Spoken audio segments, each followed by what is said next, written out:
Bueno, muy feliz. Buenos días, Calvary Chapel Cartagena. De verdad que es un honor y es un placer para mí poder compartir la palabra de Dios el día de hoy con ustedes. Así es que hoy vamos a estar leyendo y estudiando sobre el libro de Efesios. Así es que si tienes tu Biblia, ábrela en el libro de Efesios. Vamos a estar viajando por el capítulo 5 y vamos a estar viendo qué es lo que el Señor quiere para nosotros esta mañana. Y lo más hermoso de esto es que sí, efectivamente, la iglesia en la unidad y la pluralidad del Señor comienza desde el principio, porque la familia nace desde el comienzo cuando tú ves a Padre, Hijo y Espíritu Santo. Así es que somos familia. Veo caras conocidas aquí. Qué bendición poder estar juntos. Así es que si ya estás ahí en el libro de Efesios, solamente te pido que me acompañes en una oración para que el Señor bendiga este tiempo y podamos entonces navegar a través de esta porción que el Señor ha traído para nosotros esta mañana. Padre, venimos a ti en el precioso nombre de nuestro amado Señor Jesucristo, a darte gracias, Señor, primero por el aire que respiramos, Señor. A darte gracias porque este es el día que tú has hecho y has escogido hoy para estar juntos como iglesia, Señor, para alabarte, glorificarte, Señor, y para en verdad prepararnos y equiparnos para salir de aquí y darte a conocer. Así es que ayúdanos a entender este principio maravilloso que es la familia, lo que es la iglesia. Ayúdanos a entender cómo es que tú quieres que nosotros te glorifiquemos siendo luz en un mundo de oscuridad. Así es que ponemos este tiempo en tu mano, Señor. Bendícenos y guíanos en el nombre de Jesús. Amén. Vamos directo entonces. Capítulo 5, libro de Efesios. Vamos a leer desde el verso 21. Acompáñame de ahí hasta el final de este mismo capítulo. Sometiéndonos unos a otros en el temor de Cristo. Las mujeres estén sometidas a sus propios maridos como al Señor, porque el marido es cabeza de la mujer, así como Cristo es cabeza de la iglesia, siendo Él mismo el Salvador del cuerpo. Pero así como la iglesia está sujeta a Cristo, también las mujeres deben estarlo a sus maridos. ¿En cuántas cosas? En todo. Maridos, amad a vuestras mujeres, así como Cristo amó a la iglesia y se dio a sí mismo por ella, para santificarla, habiéndola purificado por el lavamiento del agua con la palabra, a fin de presentársela a sí mismo una iglesia en toda su gloria, sin que tenga mancha ni arruga ni cosa semejante, sino que fuera santa e inmaculada. Así también deben amar los maridos a sus mujeres como a sus propios cuerpos. El que ama a su mujer, a sí mismo se ama. Porque nadie aborreció jamás su propio cuerpo, sino que lo sustenta y lo cuida, así como también Cristo a la iglesia, porque somos miembros de su cuerpo. Por esto, el hombre dejará a su padre y a su madre y se unirá a su mujer, y los dos serán una sola carne. Grande es este misterio. Pero hablo con referencia a Cristo y a la iglesia. En todo caso, cada uno de vosotros ame también a su mujer como a sí mismo, y que la mujer respete a su marido. Tremenda escritura. Hay mucho que aprender. Podríamos estar este servicio, el otro y quizá todo el día y el día de mañana solamente viendo qué es lo que quiere el Señor, porque tiene una gran bendición todo lo que dice. Pero vamos a empezar solamente a desempacar un poco qué es lo que tenemos aquí en esta escritura, empezando porque Pablo está escribiendo a esta iglesia, Éfeso, esta iglesia es una iglesia que es una iglesia pequeña, pero es una iglesia muy fuerte. Es una iglesia que el Señor ha usado a Pablo para que arme esta iglesia, la fortalezca, y esta iglesia sea luz en un mundo de oscuridad, en un mundo de tiniebla. Éfeso lo que tenía es que era un pueblo de mucha idolatría. Ellos adoraban al dios del vino, el dios Baco. Ellos adoraban a la diosa Artemisa. Ellos tenían mucha adoración a ídolos, y ellos tenían también esta actitud de desobediencia. Ellos en realidad lo que no solo adoraban ídolos, sino seguían líderes mundanos, y ellos estaban haciendo todo lo contrario a lo que estaba en la palabra de Dios. Y Dios quería armar esta iglesia para que fuera luz en medio de esa oscuridad. Y eso me suena de pronto a lo que está pasándonos hoy, porque bien es cierto que Pablo escribe a la iglesia de Éfeso hace casi 2000 años, en el año 60 o en el año 63 después de Cristo, escribe esta carta Pablo a la iglesia de Éfeso, y la escribe desde la prisión. Él está en Roma.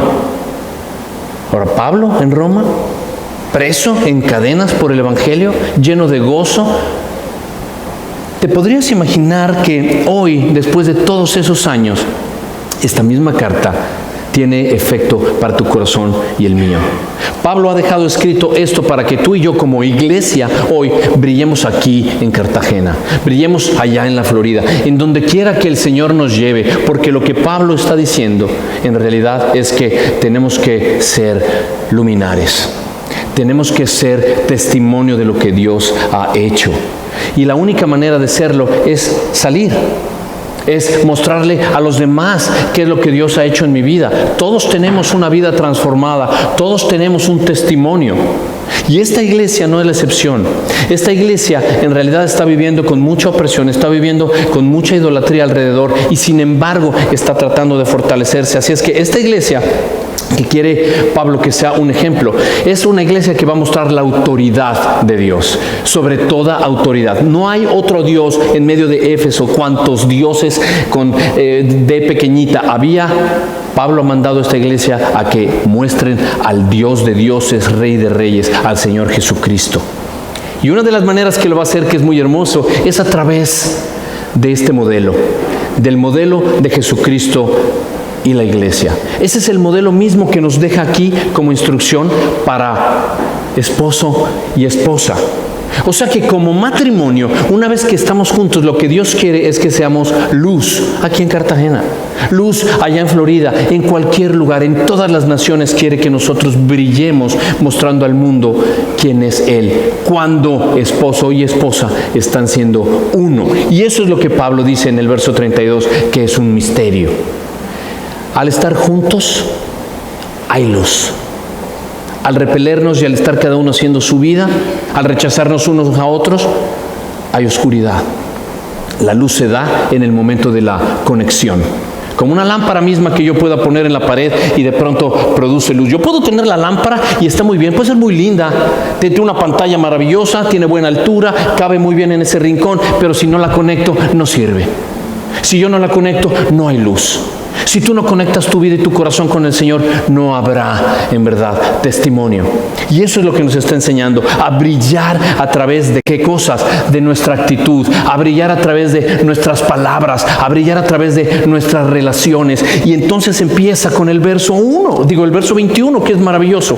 Él dice, pues someteos unos a otros en el temor de Dios. Y me encanta cómo lo dice Pablo, me encanta porque dice, no hay manera de someterse si no eres temeroso y reverente de aquel que te creó. La única manera de que tú y yo podamos estar sometidos unos a otros es si somos temerosos de Cristo, porque si no soy temeroso de Cristo, seré temeroso del hombre. Y nos llama a renunciar a todo aquello que es mundano, literal. Nos llama a sacrificar todas aquellas cosas que no sirven. Yo me recuerdo, mi esposa y yo, nosotros estuvimos actuando en telenovelas por muchos años, toda nuestra vida. Y nos casamos y quisimos alabar al Señor. Aún en nuestros primeros años de cristianos todavía estábamos un pie adentro en el mundo y un pie afuera, y no había manera de glorificar a Dios en ese mundo, porque Dios nos había llamado a salir de ese mundo. Y la única manera de poder ella y yo brillar para el mundo oscuro era literalmente conectándonos con Dios. Así que Dios nos mostró que teníamos que sacrificar algo, y nos llamó a sacrificar nuestra propia vida. Es decir, yo tenía que morir a aquellos sueños y a aquellos deseos para dedicar y servir a mi esposa. Es lo que Cristo hizo por la iglesia. Para que la iglesia fuera santa y apartada del mundo, lo que el Señor hizo fue morir, entregarse por la iglesia. Y nos ha llamado a someternos unos a otros. Pero dice el motivo.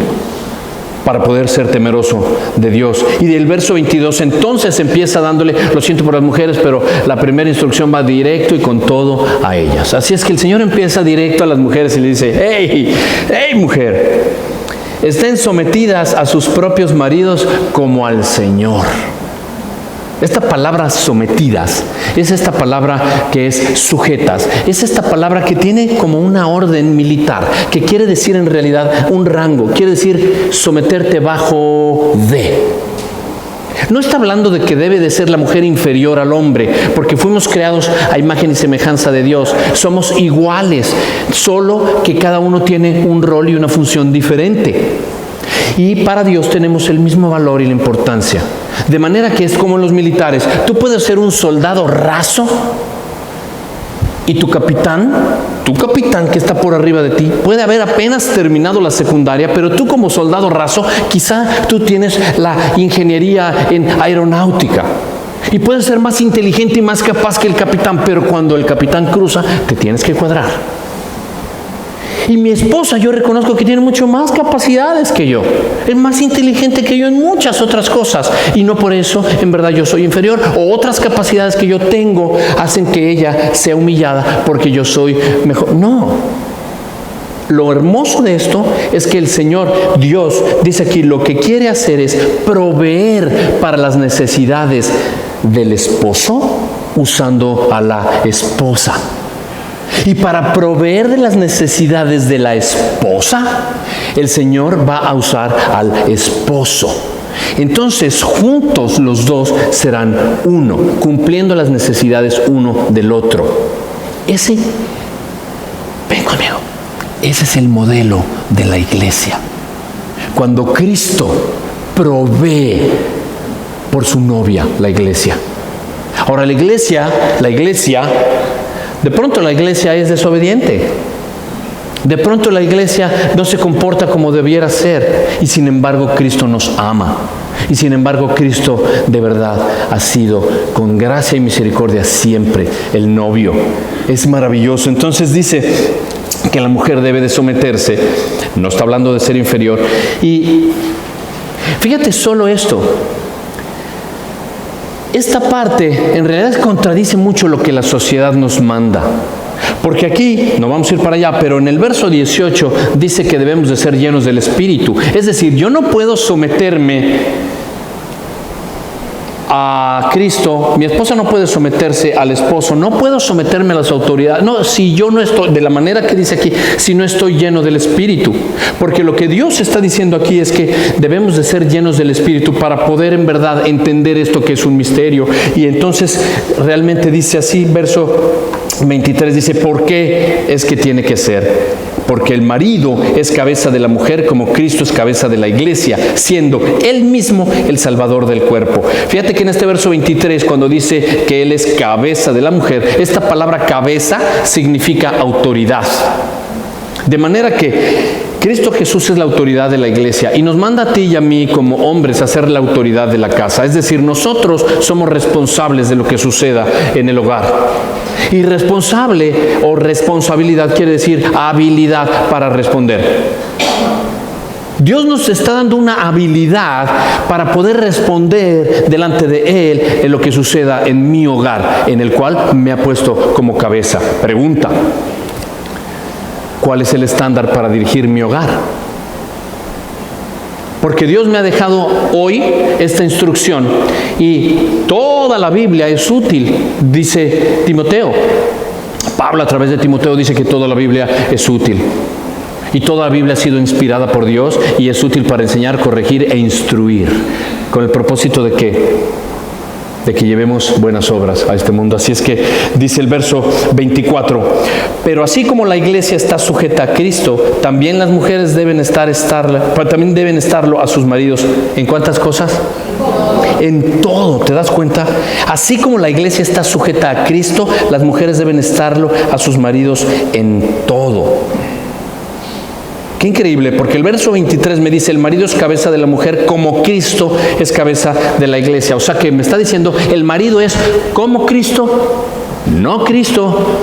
Entonces, como Cristo, en misericordia, en amor. y no tratando de ser el Espíritu Santo de la mujer. Cristo amó a la iglesia, ¿de qué manera? De manera incondicional.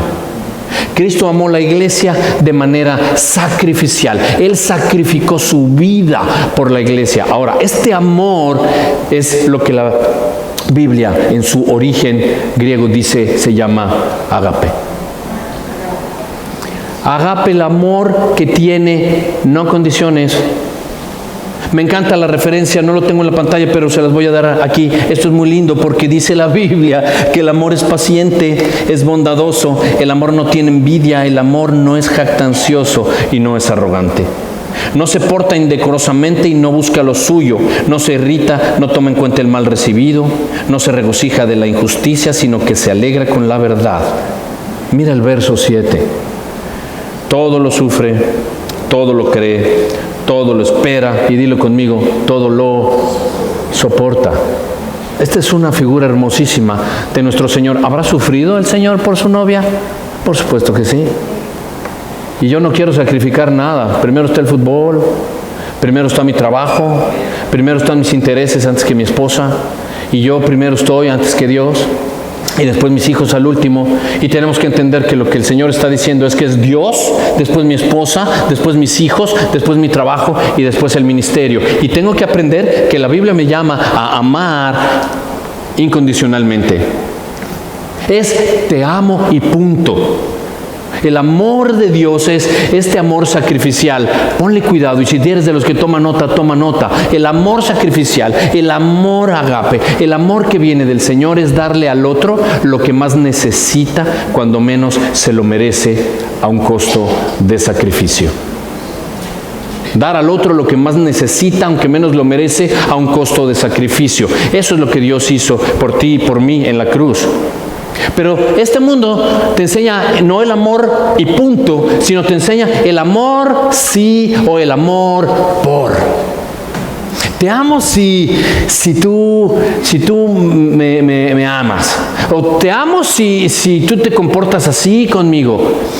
Te amo porque qué linda tu empresa. Te amo porque en verdad eres muy hermosa. Y cuando se acaba la hermosura, ya no te amo. Esa es una realidad. Y cuando se acaba el dinero y te fuiste en bancarrota y todo, ya se acabó el amor. Pero el Señor dice, te amo y punto. Te amo porque aún siendo pecador, Cristo entregó su vida por nosotros. Cristo dio lo que más tú y yo necesitamos, que es salvación, que es redención. Y eso es el modelo de la iglesia. Y yo tenía en mi corazón transmitir este mensaje el día de hoy para ti, porque el Señor lo ha puesto en mi vida, porque yo tengo 16 años de casado, 15 años de casado, 16 tenemos juntos, mi esposa y yo tenemos 3 hijos. Y el Señor todo el tiempo, en una constante, me ha mostrado, debes de ser como Cristo con la iglesia. Servir a tu esposa, servir a tu esposa. Y entonces cuando yo veo este amor aquí, llama mucho la atención, pero es con mucho poder. Mira por favor el verso 25. Maridos, amad a vuestras mujeres así como Cristo amó a la iglesia y se dio a sí mismo por ella. Y el propósito está en el verso 26. Lo hizo para santificarla. Y dice algo así. ¿Qué quiere decir eso? Santificarla es separarla. Es quitarla, la iglesia, de este mundo. Es decir, es ponerla en un punto en el que Él se la va a presentar a sí misma como pura, sin mancha. Es lo que quiere hacer, apartarnos de todo lo que es lo mundano. Y dice así, no solamente santificarla, sino purificarla por el lavamiento del agua con la palabra. Y aquí está el propósito, a fin de presentársela a sí misma una iglesia en toda su gloria, sin que tenga la mancha ni arruga, ni cosa semejante, sino que fuera santa e inmaculada. Y aquí está el propósito ahora del hombre. Así también deben amar los maridos a sus mujeres como a sus propios cuerpos.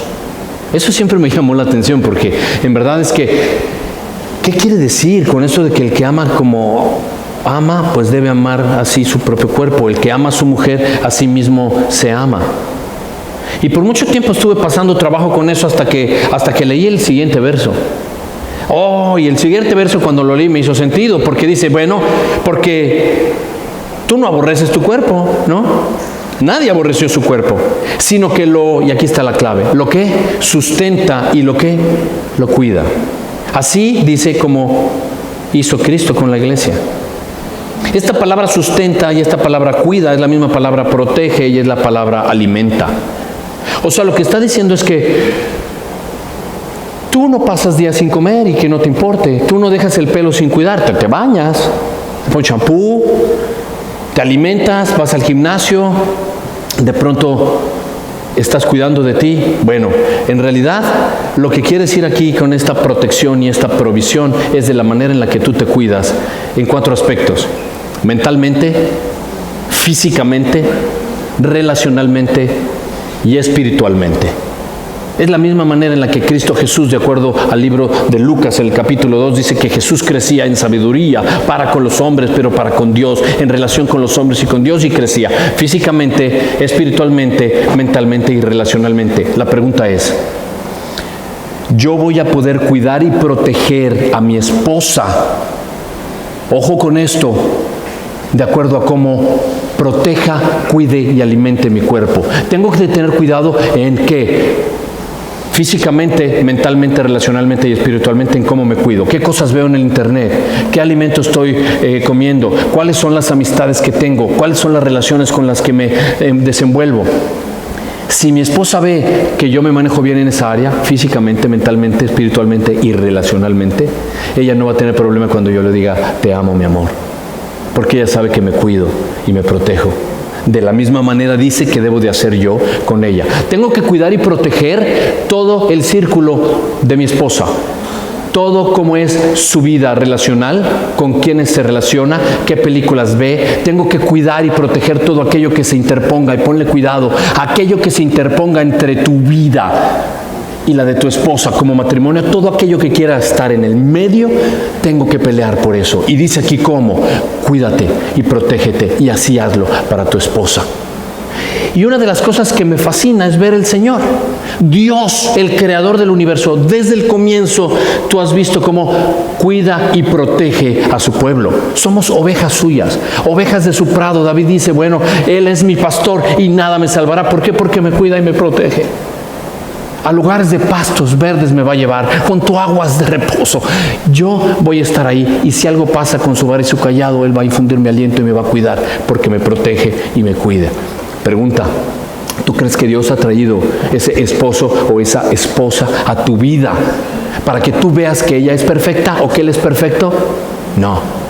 Dios no ha traído un esposo perfecto ni una esposa perfecta para que tú seas feliz, porque tú no has sido llamado a ser feliz. Ha traído a una esposa perfecta y a un esposo, imperfecto y una esposa imperfecta. ¿Para qué?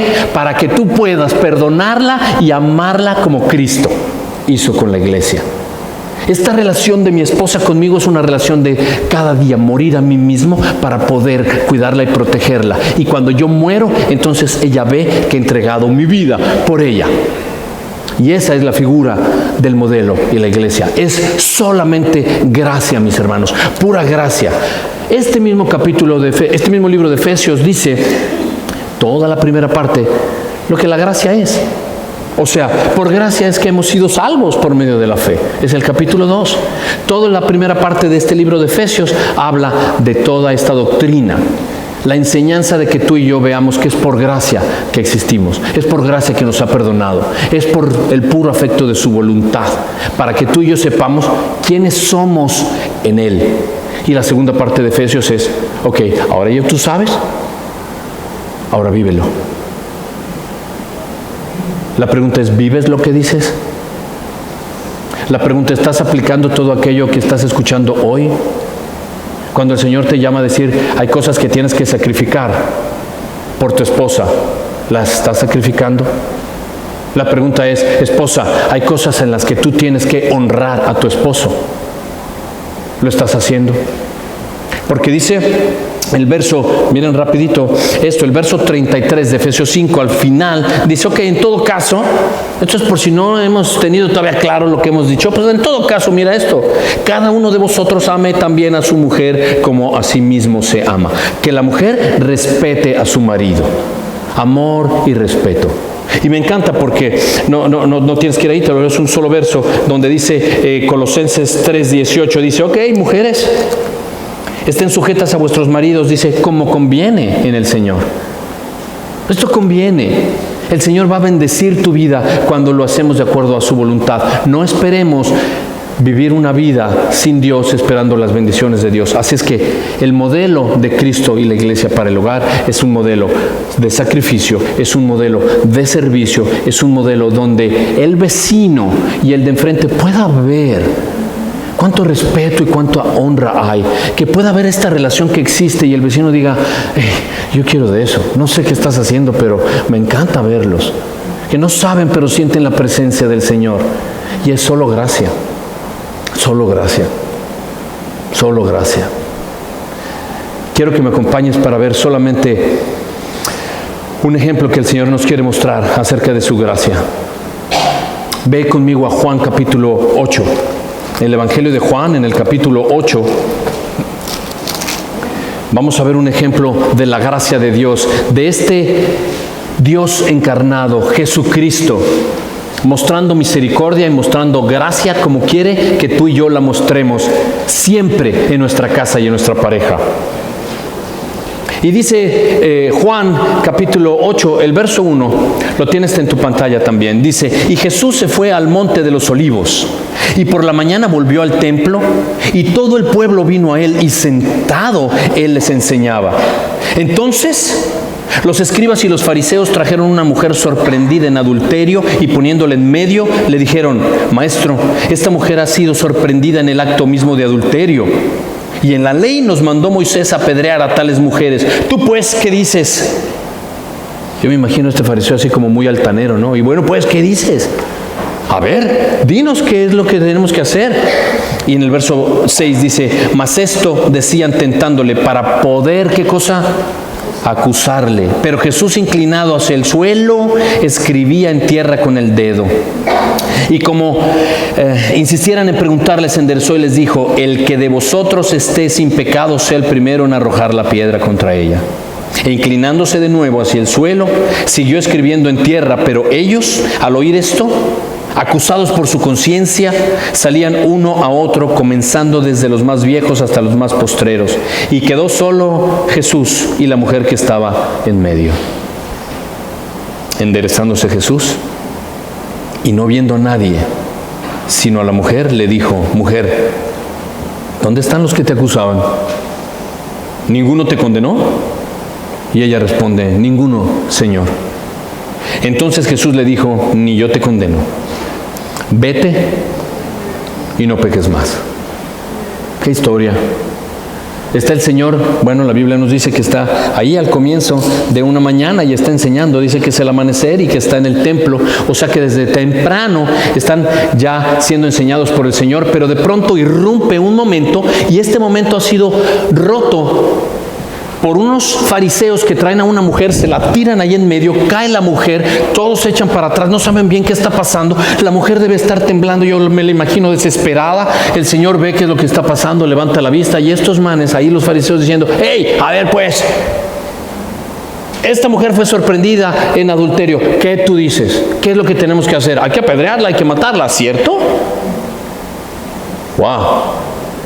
Y qué presión, porque a mí me llama la atención que dos cosas. Número uno, están tirando a la mujer aquí, cuando la mujer debió haber sido llevada al Sanedrín, que era la Corte Suprema encargada de ese tipo de juicios, pero la han traído directamente a Jesucristo. Y número dos, si ha sido sorprendida en adulterio, ¿dónde está el hombre? La Biblia dice, de acuerdo al libro de Deuteronomio, tendrían que haber sido tendidos en ese piso los dos, si así fuera el caso, el hombre y la mujer. Y los fariseos presionan y le dicen, pero dime, ¿qué es lo que tenemos que hacer? Dímelo. Están, literalmente dice aquí, que estaban, en México diríamos, poniéndole un 4, presionando, poniendo a Jesucristo así como en la esquina, en la pared, a ver qué dice. Ahorita sí lo vamos a agarrar. Ahora sí lo vamos a poner que ni va a saber qué decir. Están esperando que Jesús diga, sí, déjenla ir, ¿no? O que diga, no, ejecútenla. Ahora, si la dejan ir, en realidad estaría quebrantando la ley mosaica.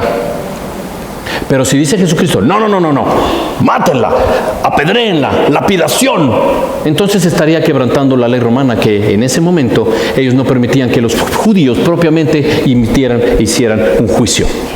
Están poniéndolo ahí en medio. Pero nuestro Señor, en infinita sabiduría y su omnisciencia y su poder, Él sabía qué es lo que tramaban estos cuates.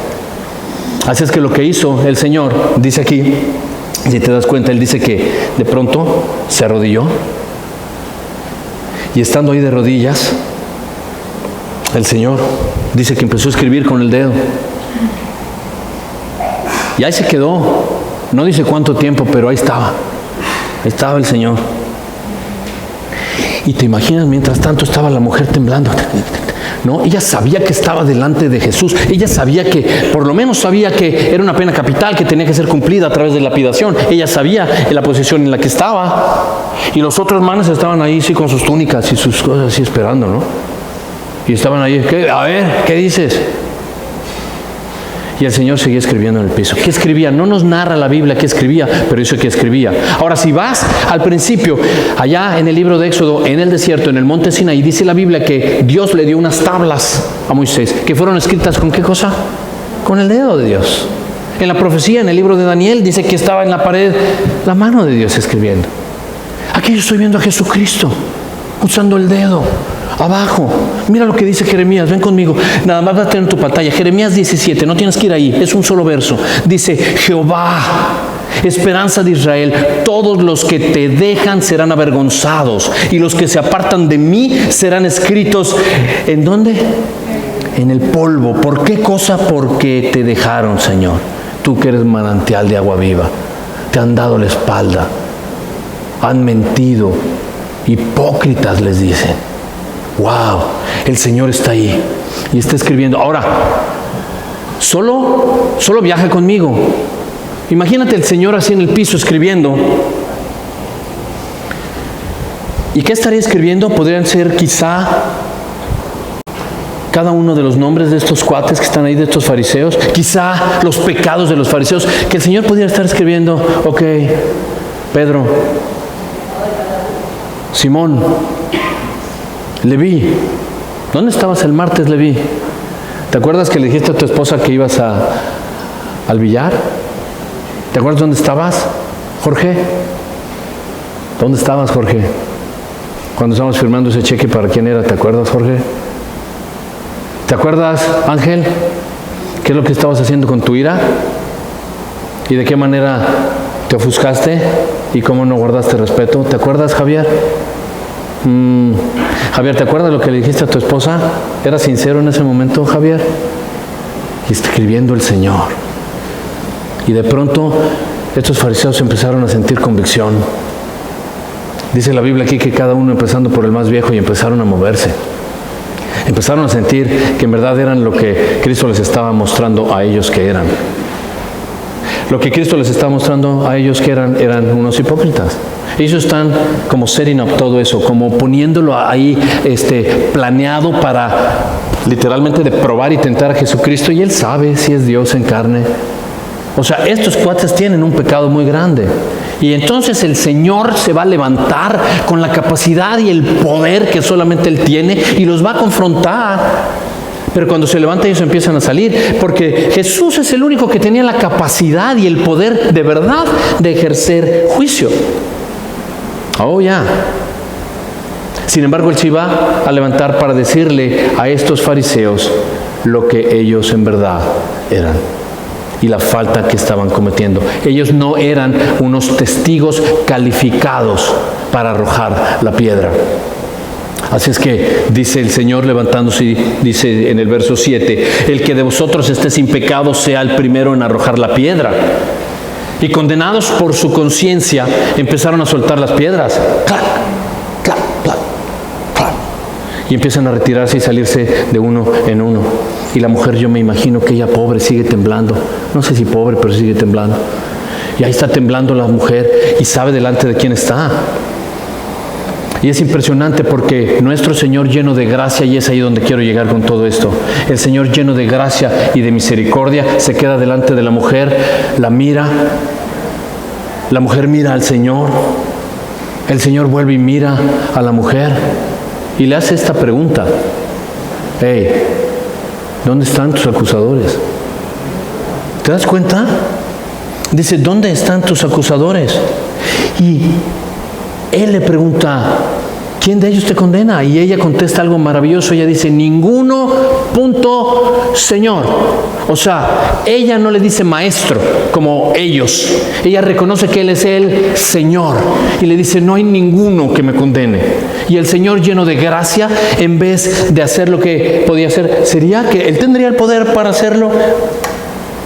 Pero el Señor decide levantarla y decirle a ella la voz más hermosa que puede ser, la gracia de Dios, y es: vete y no peques más, no peques más.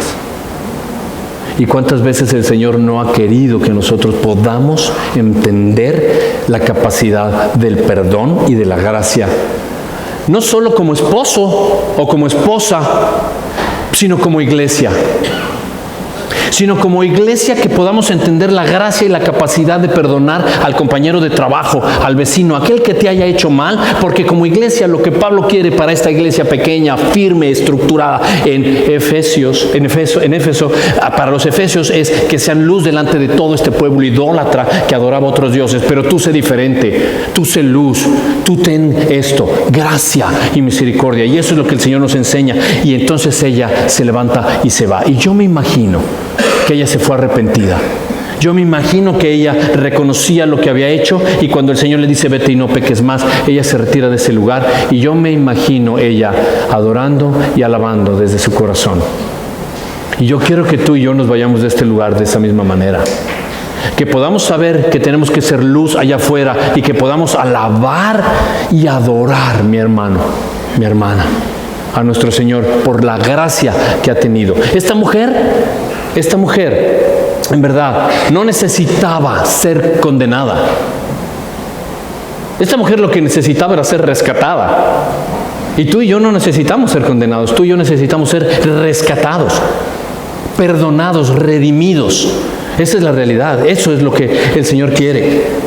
No seas de los que viven condenación. No tengamos este estereotipo de Dios Santa Claus que si nos portamos bien, entonces nos va a traer todos estos regalos. Ok, José Ángel, ¿cómo te portaste? A ver, déjame ver qué te traigo. No es así con Dios. Dios es un Dios de gracia y quiere que, en verdad, si le amamos, guardemos sus mandamientos. Y sus mandamientos no son gravosos. Y es muy sencillo, porque Él dice, si me amas, guarda mis mandamientos. ¿Cuál es su primer mandamiento? Amar a Dios. Y entonces Dios, ok, y si me amas, entonces ¿qué? Ok, y si guardas el mandamiento, ¿cuál es el primero? Ama a Dios. Pues si amas a Dios, pues, y es un ciclo maravilloso. Y amar a Dios es en verdad ser reverente y temeroso de Él, es y salir y en verdad vivir como Él vivió, andar como Él anduvo, es decir, ¿vives lo que dices? Y ese es el punto que yo quiero poner en tu corazón el día de hoy. Que vivamos en luz y que vivamos como Él dice que hay que vivir. Toda esta parte del modelo de Cristo y la iglesia es este modelo para el hogar y para la iglesia, es decir, nosotros como cuerpo y Él como autoridad, es decir, como cabeza. Y te ama, y de tal manera Dios te ama a ti y a mí, que dio su vida para que tú y yo, que estamos perdidos en nuestra idolatría, perdidos en nuestro egoísmo, perdidos en nuestro orgullo, perdidos en nuestra ira, ya no estemos más perdidos, producto del amor que tuvo entregando su vida para que tú y yo ahora seamos rescatados. Esa es la gracia de Dios. ¿Dónde es mostrada la gracia de Dios? La justicia y el amor de Dios en la cruz. En la cruz del Calvario, Cristo Jesús fue a ser quebrantado y colgado solamente por ti. Lo mismo en esta figura donde Cristo Jesús viene con esta mujer y le dice, tú que deberías ser muerta, le dice, vete y no peques más. Es decir, el Señor cambia, es un intercambio divino, cambia a esta mujer por la imputación. Teológicamente es una palabra que es, Él pone su justicia en ella y quita todos sus pecados para ser redimida, y Él los lleva a la cruz y le dice, no te preocupes, palabras de un mexicano parafraseando, yo voy a pagar lo que te correspondía a ti. Y Cristo Jesús fue a la cruz Y fue por ella como fue por ti, o fue por ti, o por ti, o por ti y por mí. Y si entendemos esa verdad, que Él fue a la cruz producto de su amor, quebrantado y colgado, para que tú y yo tengamos vida, y vida en abundancia, y vida eterna, y eso nos lo ofrece el Señor producto solo de su amor y su gracia. Y quiero que tú y yo juntos celebremos hoy, en comunión, esa hermosa verdad.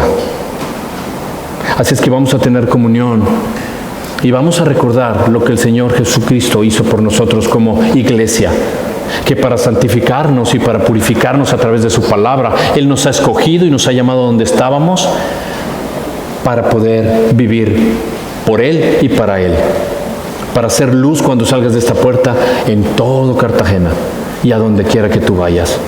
Pero recordemos primero qué es lo que hizo el Señor. Y si hay algo en tu corazón que necesite ser puesto a cuentas hoy, si hay algo en tu corazón que de repente te haya traído al suelo, como esta mujer, que necesite ser perdonado, solamente te pido que tengas un minuto para tener este tiempo con el Señor.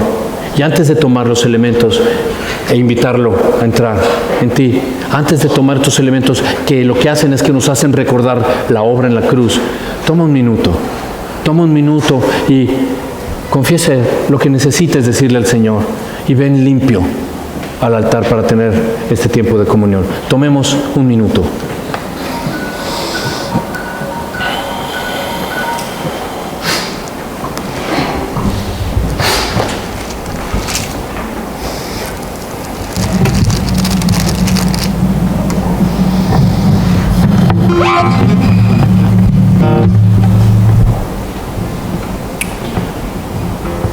Una vez dicho esto y preparando nuestro corazón, solamente ponte en esta misma sensación y en un mismo sentir para que el Señor venga en este momento a este lugar. Pueden pasar los elementos.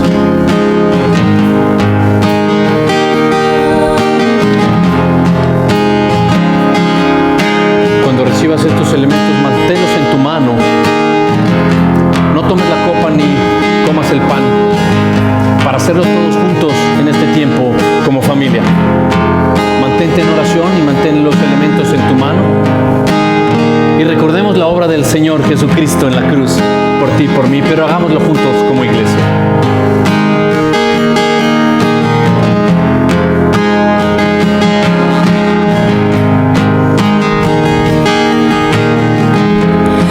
Nuestros corazones insaciables son hasta que conocen su sangre.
aquí estamos, Señor, como tu iglesia juntos. Tenemos los elementos, Señor, y queremos recordar esa obra maravillosa de amor que tú has hecho solamente, Señor, porque así de grande eres y es tu amor, que aún sin merecerlo, tú fuiste a la cruz. Y queremos recordar eso, que nada merecemos, pero tú has decidido amarnos e ir en nuestro lugar. Así es que, teniendo estos elementos, el pan y esta copa, este jugo, solamente piensa el momento en el que el Señor fue a la cruz. Y piensa cómo Él llevó todos tus pecados, tu sufrimiento, tu depresión, tu orgullo, tu ira. Todas estas cosas que no te han dejado ser aquel que has sido llamado a ser. Y pensar que si no te gusta cómo es tu vida, pues empieza de nuevo y entrégale al Señor todo aquello que en verdad no te permite ser lo que Él quiere que tú seas. Así es que aquí estamos, Señor. Queremos invitarte a nuestro corazón, Señor, a través de esta conmemoración de lo que tú has hecho en la cruz. Pablo dijo en el libro de Corintios, porque yo recibí del Señor lo mismo que os he enseñado.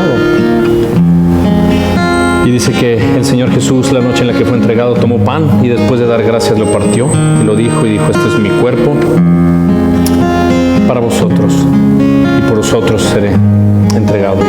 Y el Señor quiere que lo conmemoremos juntos y dice: cuando lo hagas, haz esto en memoria de mí. Tomemos todos juntos el pan.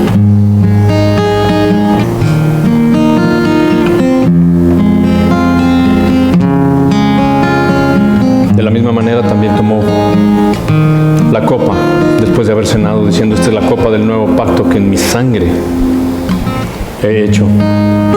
Y toda vez que tú hagas esto y cuando la bebas, hazlo en memoria de mí. Así es que bebamos la copa de redención todos juntos.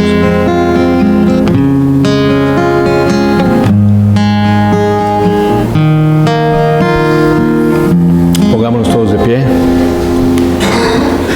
y digámosle todos juntos antes de cerrar en alabanza: en ti soy libre, Jesús. Te amo, Señor. Que Dios les bendiga y tengan un buen día.